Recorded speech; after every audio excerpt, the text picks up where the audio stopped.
പത്താങ്കോട് ഭീകരാക്രമണത്തിൽ ഇന്ത്യ നൽകിയ തെളിവുകൾ തള്ളി പാകിസ്ഥാൻ. ഭീകരർ വിളിച്ചതെന്ന് ചൂണ്ടിക്കാട്ടി ഇന്ത്യ നൽകിയ ഫോൺ നമ്പറുകൾ പാകിസ്ഥാനിലേതല്ലെന്ന് അന്വേഷണ സംഘം പറയുന്നു. NIA ഉൾപ്പെട്ട അന്വേഷണ സംഘത്തിൻ്റെതാണ് പുതിയ കണ്ടെത്തൽ. ISI, പാക് സൈന്യം, രഹസ്യാന്വേഷണ വിഭാഗം എന്നിവരുൾപ്പെട്ട സംയുക്ത അന്വേഷണ സംഘത്തിന്റെ പ്രാഥമിക അന്വേഷണ റിപ്പോർട്ടിലാണ് ഇന്ത്യ നൽകിയ തെളിവുകൾ അപര്യാപ്തമെന്ന് വ്യക്തമാക്കിയിരിക്കുന്നത്. ഗുരുദാസ്പൂർ SP-യുടെ അടക്കം ഫോണിൽ നിന്നും ഭീകരർ ജെയ്ഷെ മുഹമ്മദ് താവളത്തിലേക്ക് വിളിച്ചതിന്റെ വിശദാംശങ്ങളാണ് ഇന്ത്യ പാകിസ്ഥാന് നൽകിയിരുന്നത്. എന്നാൽ ഇന്ത്യ നൽകിയിട്ടുള്ള 5 ഫോൺ നമ്പറുകളും പാകിസ്ഥാനിൽ രജിസ്റ്റർ ചെയ്യാത്തതാണെന്നാണ് പാക് അന്വേഷണ സംഘത്തിന്റെ കണ്ടെത്തൽ. പാകിസ്ഥാനിലേതല്ലാത്ത തെളിവായതിനാൽ തന്നെ ഈ ഫോൺ നമ്പറുകളിൽ തുടരന്വേഷണം നടത്താനാകില്ലെന്നും പാകിസ്ഥാൻ അറിയിച്ചു. പാക് ചാരസംഘടന ഉൾപ്പെട്ട സംയുക്ത അന്വേഷണ സംഘത്തിന്റെ പ്രാഥമിക അന്വേഷണ റിപ്പോർട്ട് കേന്ദ്ര ആഭ്യന്തര മന്ത്രാലയത്തിന് പാകിസ്ഥാൻ നൽകി. പാക് അന്വേഷണ റിപ്പോർട്ട് വന്നതിന് പിന്നാലെ ദില്ലിയിൽ സൈനിക ഉന്നതതല യോഗം ചേർന്നു. പാക് നിലപാട് വ്യക്തമായതോടെ ഈ മാസം 15-ന് നടക്കേണ്ടിയിരുന്ന ഇന്ത്യ പാക് വിദേശകാര്യ സെക്രട്ടറി തല ചർച്ചയിൽ നിന്നും ഇന്ത്യ പിന്മാറിയേക്കും.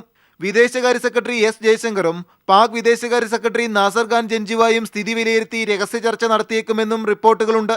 അതേസമയം NIA പിടിച്ചെടുത്ത ഗുരുദാസ്പൂർ SP-യുടെ ലാപ്ടോപ്പിൽ നിന്നും സോഷ്യൽ മീഡിയകളിലൂടെ SP, ISI അനുബന്ധ സംഘടനകളുമായി ആശയവിനിമയം നടത്തിയെന്ന് NIA കണ്ടെത്തി. ഇതിന്റെ അടിസ്ഥാനത്തിൽ SP-യെ ഇന്ന് വീണ്ടും NIA ചോദ്യം ചെയ്തു. News bureau, Delhi. ഗൾഫിൽ ബിസിനസ്സുകാരനായ കാഞ്ഞങ്ങാട് സ്വദേശി കോടികളുടെ തട്ടിപ്പ് നടത്തിയതായി പരാതി. അബുദാബിയിൽ ബിസിനസ് ചെയ്യുന്ന കാസർഗോഡ് കുറ്റിക്കോൾ സ്വദേശിയാണ് ഇത് സംബന്ധിച്ച് ആഭ്യന്തരമന്ത്രിക്കും പോലീസ് മേധാവികൾക്കും പരാതി നൽകിയത്. എന്നാൽ ഇത് സംബന്ധിച്ച് അന്വേഷണങ്ങളൊന്നും നടക്കുന്നില്ലെന്നാണ് ആക്ഷേപം. കാഞ്ഞങ്ങാട് വെള്ളിക്കോത്ത് സ്വദേശിയും അബുദാബിയിൽ ബിസിനസ്സുകാരനുമായ നാരായണൻ പാലയ്ക്കെതിരെയാണ് 7,11,00,000 രൂപയുടെ വിശ്വാസവഞ്ചന കുറ്റം ആരോപിക്കപ്പെട്ടിട്ടുള്ളത്. കാസർഗോഡ് കുറ്റിക്കോൾ സ്വദേശി അബൂബക്കർ അബുദാബിയിൽ നടത്തുന്ന സേഫ് ലൈൻ ഇലക്ട്രിക്കൽസ് എന്ന സ്ഥാപനത്തിൽ നിന്നും ഇത്രയും തുകയ്ക്കുള്ള ബിസിനസ് നടത്തിയ നാരായണൻ ബാങ്ക് ചെക്കുകൾ നൽകിയെങ്കിലും അക്കൗണ്ടിൽ പണമില്ലാത്തതിനാൽ മടങ്ങി. ഇതിനിടെ നാരായണൻ നാട്ടിലേക്ക് തിരിച്ചു പോന്നു. പ്രശ്നപരിഹാരത്തിന് മധ്യസ്ഥ ചർച്ച നടത്തിയെങ്കിലും പണം തിരികെ നൽകാൻ തയ്യാറാകുന്നില്ലെന്ന് അബൂബക്കറിന്റെ പിതാവ് N ഇബ്രാഹിം ഹാജി ആരോപിച്ചു.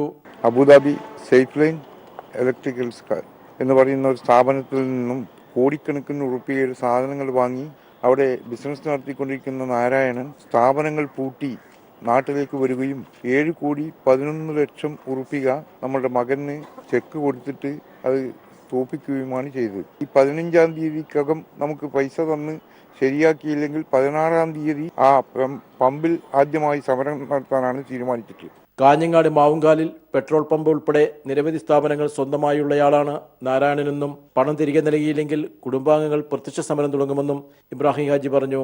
പരാതി നൽകിയെങ്കിലും പോലീസിന്റെ ഭാഗത്തു നിന്നും നടപടിയൊന്നും ഉണ്ടാകുന്നില്ലെന്നും ആക്ഷേപമുണ്ട്. News bureau, Kasaragod. സോളാർ കേസിൽ മുഖ്യമന്ത്രിയെ വിസ്തരിക്കും. ഈ മാസം 25-ന് തിരുവനന്തപുരത്ത് വെച്ചാണ് സോളാർ കമ്മീഷൻ മുഖ്യമന്ത്രിയെ വിസ്തരിക്കുന്നത്. ജിക്കുമോൻ, DGP സെൻകുമാർ, സലീം രാജ്, ADGP ഹേമചന്ദ്രൻ എന്നിവരെയും വിസ്തരിക്കും. അതേസമയം സോളാർ കമ്മീഷൻ മുമ്പാകെ സരിതാ നായർ ഇന്ന് ഹാജരായില്ല. സോളാർ കമ്മീഷൻ മുമ്പാകെ സരിതാ നായരോട് ഇന്ന് ഹാജരാകാൻ നിർദ്ദേശിച്ചിരുന്നെങ്കിലും രാമങ്കരി കോടതിയിൽ അടിയന്തരമായി ഹാജരാകേണ്ടതിനാൽ ഇന്ന് കമ്മീഷനിൽ ഹാജരാകാൻ കഴിയില്ലെന്ന് സരിതയുടെ അഭിഭാഷകൻ അറിയിക്കുകയായിരുന്നു. ഇതേ തുടർന്ന് കമ്മീഷന്റെ പ്രവർത്തനത്തിൽ ജസ്റ്റിസ് G ശിവരാജൻ ഉത്തരവിറക്കുകയായിരുന്നു. സരിതയ്ക്ക് സത്യം പറയാൻ ബുദ്ധിമുട്ടുള്ളതായി തോന്നുന്നുവെന്ന് കമ്മീഷൻ പറഞ്ഞു. സരിത സത്യം പറയുന്നത് തടയാൻ ഏതോ കോണിൽ നിന്ന് സമ്മർദ്ദമുള്ളതായി കരുതുന്നുവെന്നും കമ്മീഷൻ പറഞ്ഞു. ഈ സാഹചര്യത്തിൽ സരിതയെ ഇനി എന്ന് വിസ്തരിക്കുമെന്നത് സംബന്ധിച്ച് കമ്മീഷൻ പ്രത്യേക നിർദ്ദേശം നൽകിയില്ല. കമ്മീഷനെ നിയമിച്ചാൽ ശരിയായ രീതിയിൽ നടത്തിക്കൊണ്ടുപോകാൻ സർക്കാരിന് കഴിയണമെന്ന് കമ്മീഷൻ വാക്കാൽ വിമർശിച്ചു. കേസിലെ കക്ഷിയായ lawyers union secretary advocate Rajendran, സർക്കാർ ഭാഗം വക്കീലായിട്ടാണ് സരിതാ നായർ നിൽക്കുന്നത്. അതുകൊണ്ട് ഇന്നത്തെ ഈ റോള് സരിതയുടെ റോള് സർക്കാരിന്റെ റോളാണ്. ഇടക്കാല റിപ്പോർട്ട് കൊടുക്കണം. കമ്മീഷന്റെ നടപടികൾ അവസാനിപ്പിക്കുകയല്ല വേണ്ടത്. മുഖ്യമന്ത്രിയെ ഈ മാസം 25-ന് തിരുവനന്തപുരത്ത് വെച്ച് വിസ്തരിക്കുമെന്ന് കമ്മീഷൻ അറിയിച്ചു. DGP സെൻകുമാർ, ADGP ഹേമചന്ദ്രൻ, ജിക്കുമോൻ, സലീം രാജ് എന്നിവരെയും വരും ദിവസങ്ങളിൽ കമ്മീഷൻ വിസ്തരിക്കും. തെരഞ്ഞെടുപ്പിന് മുൻപായി സർക്കാരിന് റിപ്പോർട്ട് സമർപ്പിക്കാനാണ് കമ്മീഷൻ ആഗ്രഹിക്കുന്നതെന്നും ജസ്റ്റിസ് G ശിവരാജൻ അറിയിച്ചു. News bureau, Kochi. ഹൈക്കോടതി ഉത്തരവുമായി എത്തിയിട്ടും ഉദ്യോഗാർത്ഥികളെ PSC അധികൃതർ പരീക്ഷ എഴുതാൻ അനുവദിച്ചില്ലെന്ന പരാതി. സഹകരണ ബാങ്കുകളിലെ പബ്ലിക് റിലേഷൻ ഓഫീസർ തസ്തികകളിലേക്ക് പത്തനംതിട്ടയിൽ നടന്ന ഓൺലൈൻ പരീക്ഷയിൽ നിന്നാണ് ഉദ്യോഗാർത്ഥികളെ മാറ്റി നിർത്തിയത്. കണ്ണൂർ, തൃശൂർ, പാലക്കാട് സഹകരണ ബാങ്കുകളിൽ പബ്ലിക് റിലേഷൻസ് ഓഫീസർ തസ്തികയിലേക്കായിരുന്നു ഓൺലൈൻ പരീക്ഷ. പബ്ലിക് റിലേഷൻ ഒരു വിഷയമായി പഠിച്ച് ബിരുദാനന്തര ബിരുദം, മാധ്യമപ്രവർത്തനത്തിൽ 3 വർഷത്തിൽ കുറയാത്ത പരിചയം എന്നിവയായിരുന്നു യോഗ്യതയായി നിശ്ചയിച്ചിരുന്നതും. ഇതിനിടെ ദൃശ്യമാധ്യമ രംഗത്തുള്ളവരെ ഈ ജോലിക്ക് പരിഗണിക്കാനാവില്ലെന്ന് കാണിച്ച് ഒരു പ്രത്യേക ഉത്തരവ് ഡിസംബർ 30 PSC പുറത്തിറക്കി. ഇതിനെതിരെ അപേക്ഷകനായിരുന്ന ശ്യാംകുമാർ ഹൈക്കോടതിയെ സമീപിച്ചു. പ്രവൃത്തി പരിചയം സംബന്ധിച്ച് വിജ്ഞാപനത്തിൽ വ്യക്തത കുറവുണ്ടെന്ന് കാണിച്ച് മറ്റൊരു ഉദ്യോഗാർത്ഥിയായ വിനീതയും കോടതിയെ സമീപിച്ചു. ഇരുവരെയും പരീക്ഷ എഴുതാൻ അനുവദിക്കണമെന്ന് ജനുവരി 8 ഹൈക്കോടതി ഉത്തരവിട്ടു. എന്നാൽ ചോദ്യപേപ്പർ അപ്ലോഡ് ചെയ്യാൻ പറ്റിയിട്ടില്ലെന്ന സാങ്കേതിക തടസ്സം പറഞ്ഞ് പരീക്ഷ എഴുതാൻ ഉദ്യോഗാർത്ഥികളെ PSC അനുവദിച്ചില്ല. ഞാൻ ഉൾപ്പെടെ 2 പേരുടെ ഉത്തരവ് ഒരു 4:30 കൂടിയാണ് ഹൈക്കോടതി വിധി പ്രസ്താവിക്കുന്നത്.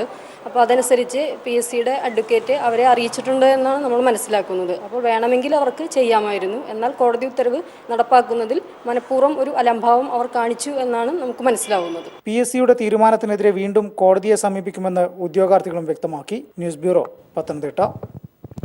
കയർഫെഡ് ജീവനക്കാർ അനിശ്ചിതകാല സമരത്തിൽ ശമ്പള പരിഷ്കരണവുമായി ബന്ധപ്പെട്ട് വകുപ്പ് മന്ത്രി കരാർ ഒപ്പുവെച്ച് 1.5 വർഷം കഴിഞ്ഞിട്ടും കരാർ നടപ്പിലാക്കാത്തതിൽ പ്രതിഷേധിച്ചാണ് സമരം. സംയുക്ത സമരസമിതിയുടെ നേതൃത്വത്തിലാണ് അഖിലേന്ത്യാ അടിസ്ഥാനത്തിൽ സമരം നടക്കുന്നത്. കയർഫെഡ് ജീവനക്കാർ നടത്തിയ പണിമുടക്കിനെ തുടർന്ന് കയർ വകുപ്പ് മന്ത്രി ചർച്ചയ്ക്ക് വിളിക്കുകയും സർക്കാർ DA പ്രകാരമുള്ള ശമ്പള വർധനവ് ജാനുവരി 1, 2014 മുതൽ നടത്തി സെപ്റ്റംബർ 30 മുൻപായി പരിഷ്കരണം നടപ്പിൽ വരുത്തുന്നതിന് നിശ്ചയിച്ചിരുന്നു. തുടർന്ന് ധാരാളം ചർച്ചകളും നടത്തിയിരുന്നു. എന്നാൽ 21/11/2014 കൂടിയ ചർച്ചയിൽ ശമ്പള പരിഷ്കരണം സംബന്ധിച്ച കരാറിൽ ഏർപ്പെടുകയും ചെയ്തിട്ടുള്ളതാണ്. എന്നാൽ കരാർ ഒപ്പിട്ട് 1.5 വർഷം കഴിഞ്ഞിട്ടും കരാർ നടപ്പിലാക്കാത്തതിൽ പ്രതിഷേധിച്ചാണ് സംയുക്ത സമരസമിതിയുടെ നേതൃത്വത്തിൽ കയർഫെഡ് ജീവനക്കാർ അനിശ്ചിതകാല സമരത്തിൽ ഏർപ്പെട്ടിരിക്കുന്നത്. മാനേജ്മെന്റും ഗവൺമെന്റും ജീവനക്കാരുടെ പ്രതിനിധികളുമായി ഒപ്പുവെച്ച കരാർ നടപ്പാക്കണമെന്നാണ് ഞങ്ങളുടെ ആവശ്യം.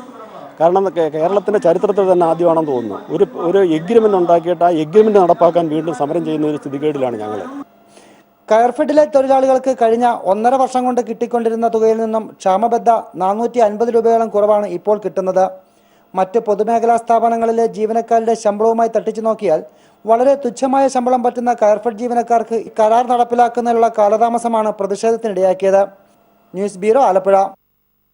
മതപരമോ രാഷ്ട്രീയമോ ആയ കാര്യങ്ങളിൽ ഇനി അഭിപ്രായം പറയുന്നില്ലെന്ന് ഷാരൂഖ് ഖാൻ. അസഹിഷ്ണുതയ്ക്കെതിരായ തന്റെ പരാമർശങ്ങളുടെ ഭാഗമായി പുതിയ സിനിമ ദിൽവാലയ്ക്ക് മികച്ച കളക്ഷൻ നേടാനായില്ലെന്നും ഷാരൂഖ് ഖാൻ പറയുന്നു. ഗുലാം അലിയുടെ സംഗീത പരിപാടി നടത്തുന്നതിനെക്കുറിച്ചുള്ള മാധ്യമപ്രവർത്തകരുടെ ചോദ്യത്തിന് മറുപടി പറയുകയായിരുന്നു ഷാരൂഖ് ഖാൻ. അസഹിഷ്ണുതാ വിവാദം പുതിയ ചിത്രം ദിൽവാലയുടെ കളക്ഷനെ ബാധിച്ച സാഹചര്യത്തിലാണ് മതപരമോ രാഷ്ട്രീയമോ ആയ കാര്യങ്ങളിൽ ഇനി അഭിപ്രായം പറയില്ലെന്ന് ഷാരൂഖ് ഖാൻ പറഞ്ഞിരിക്കുന്നത്. ഗുലാം അലിയുടെ സംഗീത പരിപാടി നടത്തുന്നതിനെക്കുറിച്ചുള്ള മാധ്യമപ്രവർത്തകരുടെ ചോദ്യത്തിന് മറുപടി പറയവെയാണ് ഷാരൂഖ് ഇക്കാര്യം വ്യക്തമാക്കിയത്. രാജ്യത്ത് സംഘപരിവാർ സംഘടനകൾ ഉയർത്തുന്ന അസഹിഷ്ണുതയ്ക്കെതിരെ പ്രതികരിച്ച ഷാരൂഖിനെതിരെ വിവിധ ഹിന്ദു സംഘടനകൾ രംഗത്തെത്തിയിരുന്നു. ദിൽവാലെ പ്രദർശിപ്പിച്ച തിയേറ്ററുകൾക്ക് മുന്നിൽ ഹിന്ദു സംഘടനകൾ വലിയ പ്രതിഷേധങ്ങളാണ് ഉയർത്തിയത്. ഉത്തരേന്ത്യയിൽ പലയിടങ്ങളിലും തിയേറ്ററുകൾക്ക് മുന്നിൽ സംഘർഷങ്ങളുണ്ടായി. സിനിമ കാണാനെത്തിയവരെ ഭീഷണിപ്പെടുത്തുന്ന നടപടികളും പലയിടങ്ങളിലും നടന്നു. ഇതേ തുടർന്ന് പ്രതീക്ഷിച്ച കളക്ഷൻ ചിത്രത്തിന് നേടാനായില്ല. ഷാരൂഖ് ഖാന്റെ സുരക്ഷയടക്കം പിൻവലിക്കുന്ന പ്രതികാര നടപടികൾ സർക്കാരിന്റെ ഭാഗത്തുനിന്നും ഉണ്ടായി. സംഘപരിവാർ ഭീഷണികൾക്ക് മുന്നിൽ സ്വന്തം അഭിപ്രായ സ്വാതന്ത്ര്യം പോലും അടിയറവയ്ക്കേണ്ടി വന്ന കലാകാരന്റെ ദയനീയതയാണ് ഷാരൂഖ് ഖാന്റെ പ്രസ്താവനയിൽ തെളിയുന്നത്. News desk. തോട് ഗതി മാറി ഒഴുകിയതിനെ തുടർന്ന് 200 ഏക്കറോളം വയൽ നാശത്തിലേക്ക്. കാസർഗോഡ് പൈവളിക പഞ്ചായത്തിലെ കാടൽമർക്കള ഗ്രാമത്തിലാണ് കൃഷിനാശം. ബണ്ട് പുനർനിർമ്മിച്ചാൽ പ്രശ്നപരിഹാരമാവുമെങ്കിലും അധികൃതർ നടപടി സ്വീകരിക്കുന്നില്ല എന്നാണ് കർഷകരുടെ ആക്ഷേപം. ആ കാഴ്ചയുമായി ഇന്നത്തെ ക്രൈംബ്രാഞ്ച് വിട പറയുകയാണ്. നമസ്കാരം. ഈ തോട് ഒഴുകേണ്ടത് ഇതുവഴിയായിരുന്നു. 4 വർഷം മുമ്പ് ബണ്ട് പൊട്ടിയതിനെ തുടർന്ന് ഈ വയലിലേക്കാണ് തോട് മാറിയൊഴുകിയത്. ഇതേ തുടർന്ന് 200-ലേറെ ഏക്കർ കൃഷിഭൂമിയാണ് നഷ്ടമായത്. വയൽ സംരക്ഷണത്തിന് നിയമം കർശനമാക്കുമ്പോഴും അധികൃതരുടെ അനാസ്ഥ കൊണ്ട് മാത്രം 200 ഏക്കറിലേറെ വയൽ സമ്പൂർണ്ണ നാശത്തിലേക്ക് നീങ്ങുന്നു. കാസർഗോഡ് പൈവളിക ഗ്രാമപഞ്ചായത്തിലെ കുടാൽമർക്കളിയിലാണ് 4 വർഷം മുമ്പ് ബണ്ട് തകർന്ന് തോട് ഗതിമാറി ഒഴുകിയതിനാൽ വയൽ കൃഷിയോഗ്യമല്ലാതായി മാറിയത്.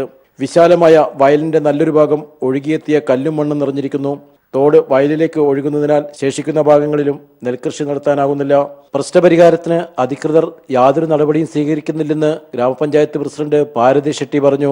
മൈനർ ഇറിഗേഷനിൽ ആണ് ഇത് ശരിയാക്കേണ്ടത്. ഇതിനൊരു 50-60 ലക്ഷം വേണ്ടി വരും മീത്തം തന്നെ താഴോട്ട് പോകണമെങ്കിൽ. ഇപ്പോൾ ഒരു സൈഡ് ബണ്ട് പൊട്ടിയത്, ഇനി അടുത്ത സൈഡ് പൊട്ടാൻ വേണ്ടി റെഡി ആയിട്ട് നിൽക്കുന്നു. പ്രശ്നപരിഹാരം ആവശ്യപ്പെട്ട് പ്രക്ഷോഭം ആരംഭിക്കുവാൻ കർഷകർ തയ്യാറെടുക്കുകയാണ്. ചെറിയൊരു തുക കൊടുത്തതുകൊണ്ടൊന്നും പരിഹാരം ആവാൻ പോകുന്നില്ല. ശാശ്വതമായിട്ടുള്ള പരിഹാരം എന്ന് പറഞ്ഞാൽ ഫണ്ട് അനുവദിക്കുക. ആ ഫണ്ട് അനുവദിച്ചുകൊണ്ട് ഇവിടുത്തെ കൃഷി ചെയ്യാനുള്ള സംവിധാനം ചെയ്തു കൊടുക്കുക. MLA നിർബന്ധമായിട്ട് ഇവിടെ ഇടപെട്ട് ഇവിടുത്തെ കർഷകർക്ക് പരിഹാരം ചെയ്തു കൊടുക്കാനുള്ള ഉത്തരവാദിത്തം MLAക്ക് തന്നെ. ചെറുകിട ജലസേചന വകുപ്പാണ് പതിറ്റാണ്ടുകൾക്ക് മുമ്പ് ഇവിടെ ബണ്ട് നിർമ്മിച്ചത്.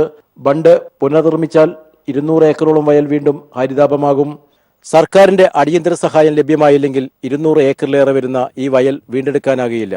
ക്യാമറാമാൻ ഷൈജു ബിലാത്രയ്ക്കൊപ്പം സണ്ണി ജോസ്.